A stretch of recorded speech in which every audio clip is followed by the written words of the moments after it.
welcome back, or welcome if you are new. Today's video, I wanted to do just more of a sit-down talk video, purely because I haven't done many of those. I honestly haven't done a proper sit-down and chat video since the first video that I did for my summer aspirations and stuff.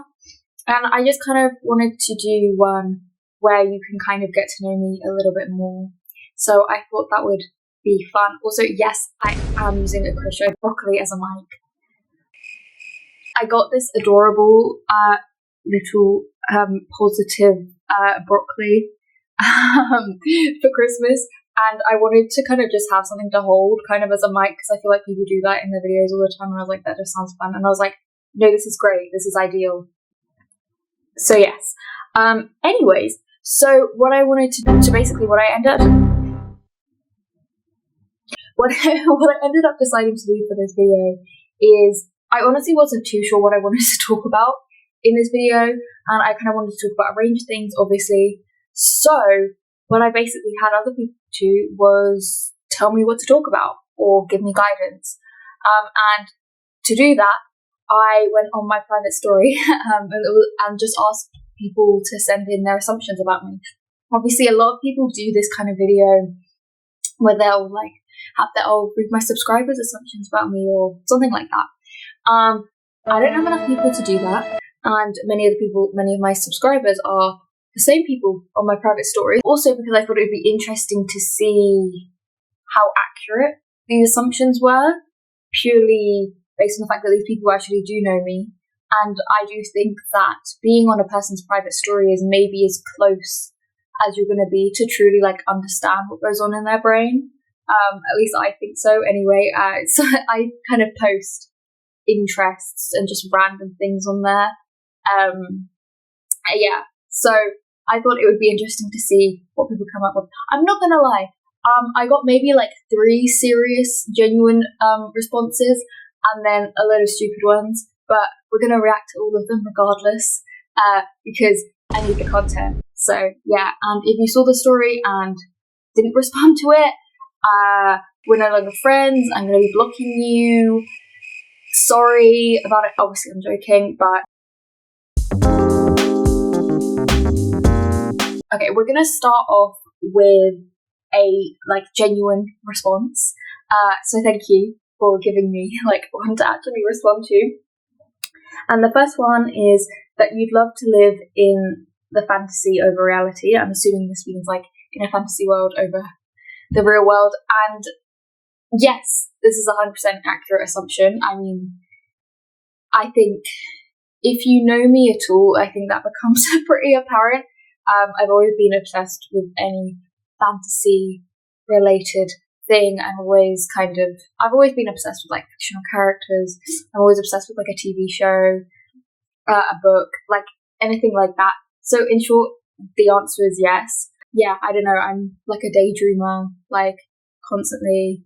So that kind of thing does appeal to me. I feel like maybe I should give an answer. What are my ones that I would most like to live in? I think the funny thing is, it's yes, I would like to live in kind of a fantasy world, but realistically, I would also probably die in about 5 seconds if I did, which I think, if we're talking realistically. But my top choices for places that I want to live, anywhere in the Greece-verse, obviously Six of Crows, the Six of Crows zoology is still to this day my favorite books ever. They just have such a special place in my heart, and all the characters and everything. Would I die or get mugged within literally 0.5 seconds of stepping into Ketterdam? Absolutely. But would I still absolutely love to live there? Yes. I also just would love to be a Grisha and have powers in that way. I think that linked very deeply to the fact that I also adored Avatar: The Last Airbender previously when I was younger, and I feel the power system is kind of very similar, especially with time makers and stuff. It's you're basically a waterbender. I mean, I guess fantasy doesn't inherently have to be kind of a super traditional fantasy like Lord of the Rings, although I would love to actually live in Middle Earth. I think that would be a lot of fun. Rivendell or something, or the Shire. Yeah, they all seem really lovely. But I think also I just any like fictional world in general, not inherently fantasy, although I have always had a leaning to fantasy in my reading or just like watching TV. But I would say the Umbrella Academy, I mean, I always wanted to live in that like universe, maybe just to hang out with the characters. I think in that case, because they basically just do live in our real world. Again, I'm not going to talk about season 4 because I just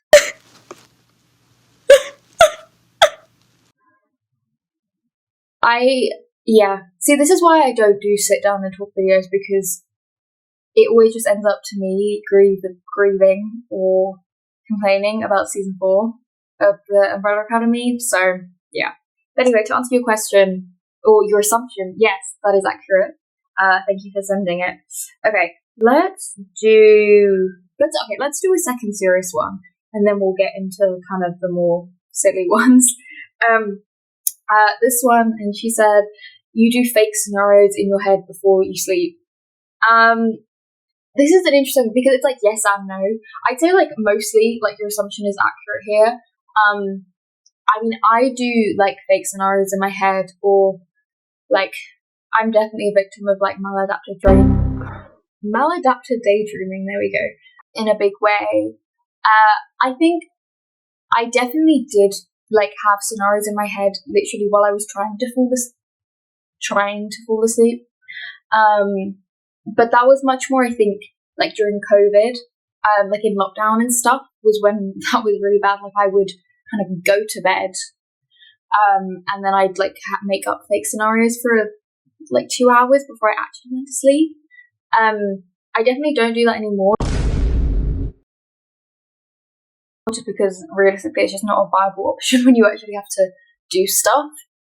Although I do stay up late anyway, so you know. But so yeah, I kind of weaned myself off of doing that just because it doesn't actually help you sleep. But in terms of, yes, I'm pretty sure I am having like fake scenarios and like listening to music and coming up with fake scenarios pretty much every night before I actually do go to bed. So even though it's not something that I do like while I'm like kind of in bed trying to sleep, I do it before I go to bed. So I feel like that assumption is technically still accurate. Yeah, so I'd say I agree with that. Yeah, I don't know what that says about me, but I feel like a lot of people do it, right? Yeah, we love a fake scenario and just kind of like, I don't know if anyone else does this, like just like pace around your room, doing the little stories in your head. Yeah. I feel like that might be a neurodivergent thing, or I don't know, but yeah, so that is kind of accurate. Okay, now we're doing a stupid one. I'm gonna name and shame my Sarah. Thank you so much for your comment. She said, you like Justin Bieber's music and you are a believer. Now, first of all, I just want to point out, you said believer. I'm pretty sure the fan name is Believer, so maybe I am a bigger Justin Bieber fan than you, because maybe you should know that. But I know this is you're just trying to irritate me. Listen, here's my thing. I honestly, like, I never really cared for Justin Bieber. I kind of, never really knew that. Well, I knew he existed, but honestly, if I can, like, I think the best way to explain to you, like, how little I really, like, ever thought about him, and the fact that I'm obviously, like, was never a fan, is that for the longest time, when I was in primary school, I thought his last name was Beaver, like, you know, like the animal beaver making the dams, not Bieber. So I was always slightly confused by that. Obviously, I then found out that was not in fact his last name, but it's still kind of I still have that idea in my head. I don't know, and I've never forgotten that I thought that. I think it's kind of funny, but yeah. I don't really care for Justin Bieber's music. I never have, like, yeah. And I kind of make jokes and stuff about how much I dislike the guy. He just kind of irritates me. I don't know, like, I just don't, like, he's just kind of irritated me. I always thought he was kind of, like, over it. I don't really like saying that about people because I'm like, because you're entitled to like who you like, and just because you don't like someone doesn't mean, you know, they're not making good stuff. And I mean, I never really listened to him, but I think he just kind of irritated me, and so I had a weird hatred for him for like no reason. But that's kind of on the same length as like why I don't like Timothy Chalamet. I don't really like have a good reason. I just don't. And I think, you know what? And I think you should be allowed to have a hatred for someone for no reason. You know, I'm not out here like posting hate comments or doing anything. You know, I'm just having that internal thing in my group chats, and I think that's, you know, that's fine. You could be allowed to do that. But honestly, I think kind of the funny thing actually about kind of my, sorry, I've got like hair. The funny thing about Justin Bieber is that I have definitely developed a more positive outlook on him in the past few months, and that had nothing to do with him. It's purely just to do with the fact that my friend, hi, my Sarah, the fact that you like him, the fact that she likes Justin Bieber kind of just makes me like him more, purely based on the fact, I don't know if anyone else experiences this, but when you have a friend or someone that you really love and care about who also cares about something, I think it's almost like a natural response to be like, oh, I now have a more positive outlook, or I think about this thing in a positive light, because whenever I think about that, I then think about the person that I love and care about. So therefore I kind of respect it more. And I think that's kind of my attitude towards Justin Bieber now. I think because I associate it with my friend, I therefore now like it. Well, not, I don't like him really, but I now like kind of have a weird like fondness whenever he's brought up, just because I have fondness for my friend. So that's kind of funny. So I feel like I now like Justin Bieber, or not even like him, but I have a better outlook on Justin Bieber now than I have like in my entire life, purely because of you, because of my friend. So yes, thank you, my Sarah, and I'm sure you'll be happy to know that I don't hate the guy anymore. Although I think the best thing that he has honestly done for society is his little memes and the little stickers that we make and send to each other. I think that's honestly the best thing he does. Right, I need to actually like start getting through these because I'm taking way too long talking about them. Okay, I had two people just comment gay, just so gay, like that was it. So thanks so much, guys, for your assumption, although I would argue that maybe you don't understand the meaning of the word assumption, because you did just comment something that you know for a fact is true. But it's also like, why would you think that? What about, I don't know why you think that I'm gay, but yeah, weird. What's going on there? Yeah. So thanks, guys. Thanks for commenting. Obviously, we know your assumption is accurate, but also that wasn't an assumption because you guys just know that.